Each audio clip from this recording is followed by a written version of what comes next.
दोस्तों आज की वीडियो में आपको मैं एक ऐसी चीज बताऊंगा जो कि मोस्टली कार ओनर्स को तो पता ही नहीं है। उससे क्या है, उनकी गाड़ी का मेंटेनेंस कॉस्ट भी बढ़ती है। कोर्स दोस्तों, अगर आप ये चीज नहीं करते अपनी गाड़ी के अंदर तो आपकी गाड़ी के टायर है उनकी घिसाई ज्यादा होती है, यानी कि वो ज्यादा उनकी वियरिंग ज्यादा होती है। एंड ऑब्वियस सी बात है कि अगर ज्यादा वियरिंग हो तो टायर को बदलवाना भी जल्दी पड़ेगा। एंड टायर बदलवाना भी एक मेंटेनेंस कॉस्ट ही होती है, तो ऑब्वियस सी बात है कि आपकी मेंटेनेंस कॉस्ट गाड़ी की बढ़ेगी। तो हम सभी को पता है दोस्तों, भी इंडिया में जितनी भी गाड़ियां आती है वो या तो फ्रंट व्हील ड्राइव होती है या फिर रियर व्हील ड्राइव होती है। यानी कि मोस्टली गाड़ियों के अंदर जो इंजन है वो सिर्फ दो ही टायर्स को घुमाता है, चाहे वो आगे वाले दो टायर हो गए चाहे वो पीछे वाले दो टायर हो गए। यानी कि फ्रंट व्हील ड्राइव होती है जो उसमें इंजन जो आगे वाले दो टायर को घुमाता है। एंड अगर रियर व्हील ड्राइव है तो इंजन जो पीछे वाले दो टायर होते हैं उनको घुमाता है, रोटेट करवाता है। इस कंडीशन में क्या होता है दोस्तों, जिन टायर्स को इंजन पावर दे रहा है, जिन दो टायर्स को इंजन पावर दे रहे हैं उनकी दोस्तों वियरिंग ज्यादा होती है, उनकी जो है घिसाई ज्यादा होती है। ऑब्वियस सी बात है दोस्तों कि दो टायर है जिन्हें इंजन घुमा रहे हैं तो उनके अंदर फ्रिक्शन भी ज्यादा हो गया। एंड उनके अंदर जो दोस्तों प्रेशर भी ज्यादा आएगा एंड वो स्लीपेज भी ज्यादा दिखाएंगे। तो उस कारण क्या है, वो दो टायर दोस्तों ज्यादा घिसेंगे। जैसे मान लीजिए मेरे पास ये फ्रंट व्हील ड्राइव है, इस गाड़ी के अंदर जो है आगे वाले दो टायर्स के अंदर जो है मेन फोर्स देता है इंजन जो है।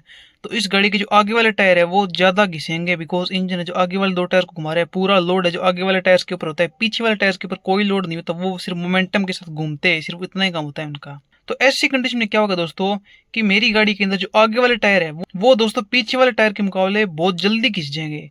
यानी कि मान लीजिए आगे वाले टायर तो पूरे घिस जाएंगे बट पीछे वाले टायर फिर भी लगभग 40 से 50% सही पड़े होंगे। बिकॉज दोस्तों ऑब्वियस सी बात है, इंजन अगर आगे वाले टायर के ऊपर लोड पड़ेगा तो आगे वाले टायर घिसेंगे भी ज्यादा।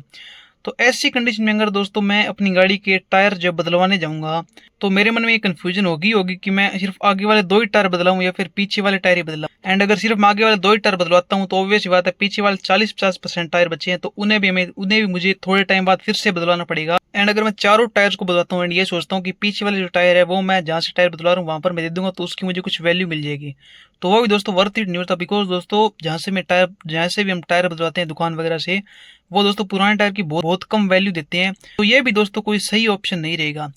तो इसके बारे में दोस्तों कंपनी भी एक चीज रिकमेंड करती है जो कि यूजर मैनुअल के अंदर भी लिखी होती है, बहुत सारे लोगों को ये चीज पता ही नहीं है। वो दोस्तों क्या होती है, टायर रोटेशन। टायर रोटेशन दोस्तों एक क्या है, एक दोस्तों सर्विसिंग का ही पार्ट होती है जो कि गाड़ी के अंदर लगभग 8 से 10 हजार किलोमीटर या फिर 15 हजार किलोमीटर तक कंपनी कहती है कि आपको टायर रोटेशन गाड़ी के अंदर जरूर करवानी चाहिए, जिससे कि गाड़ी के जो टायर है वो इवनली घिसेंगे। यानी कि जितने आगे वाले टायर घिसेंगे उतने ही पीछे वाले टायर घिसेंगे। तो टायर रोटेशन दोस्तों क्या है, टायर रोटेशन दोस्तों होता है कि गाड़ी के जो आगे वाले टायर है वो तो हम पीछे शिफ्ट कर दें एंड जो पीछे वाले टायर है वो आगे शिफ्ट कर दें। एंड उन्हें दोस्तों शिफ्ट करने का एक पैटर्न होता है। वो दोस्तों कैसे, जैसे कि गाड़ी के जो आगे वाले टायर है वो दोस्तों डायरेक्टली जैसे है वैसे ही आपको पीछे शिफ्ट कर देना। यानी कि लेफ्ट साइड का टायर लेफ्ट साइड के अंदर, राइट साइड का टायर राइट साइड के अंदर।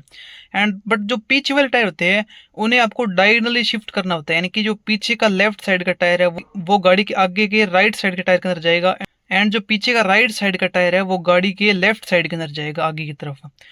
और रियर व्हील ड्राइव में दोस्तों इसका उल्टा होता है। यानी कि उसके अंदर क्या है, जो पीछे के टायर वो डायरेक्टली आगे चले जाएंगे एंड जो आगे वाले टायर है वो डायगनली जाएंगे। यानी कि आगे का राइट साइड का टायर पीछे के लेफ्ट साइड में एंड आगे का लेफ्ट साइड का टायर पीछे के राइट साइड के अंदर।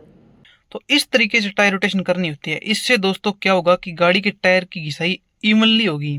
बिकॉज दोस्तों हम सभी को पता है कि गाड़ी के आगे वाले टायर ज्यादा घिस रहे हैं एंड पीछे वाले कम घिस रहे हैं। तो अगर हम पीछे वाले टायर को आगे इस तरीके से लगा देंगे तो अभी जो हमने पीछे वाले टायर आगे शिफ्ट करे हैं उनकी वियरिंग होने लग जाएंगे एंड जो हमारे आगे घिसे हुए टायर थे वो पीछे चले गए तो उनकी वियरिंग है वो कम हो जाएगी। तो इस तरीके से टायर के अंदर एक बैलेंस बना होता है। तो इस टाइप से आपको टायर की रोटेशन जरूर 8 से 10 हजार या फिर 15 हजार किलोमीटर का जरूर से करवानी चाहिए। इससे दोस्तों टायर के ऊपर बहुत ज्यादा फर्क पड़ता है। एंड ये चीज दोस्तों कंपनी बिल्कुल रिकमेंड करती है। बिकॉज दोस्तों गाड़ी के अंदर हम सभी को पता है कि चारों टायर बिल्कुल एक साथ होते हैं, यानी कि एक जैसे होते हैं, उनका साइज एक जैसा होता है, ग्रिपिंग वगैरह सब कुछ एक जैसी होती है। तो बस दोस्तों आज की वीडियो में यही इन्फॉर्मेशन देनी थी। तो अगर आपको ये वीडियो इन्फॉर्मेटिव लगी हो, हेल्पफुल लगी हो तो प्लीज सब्सक्राइब कर दीजिए हमारे चैनल को। Thank you.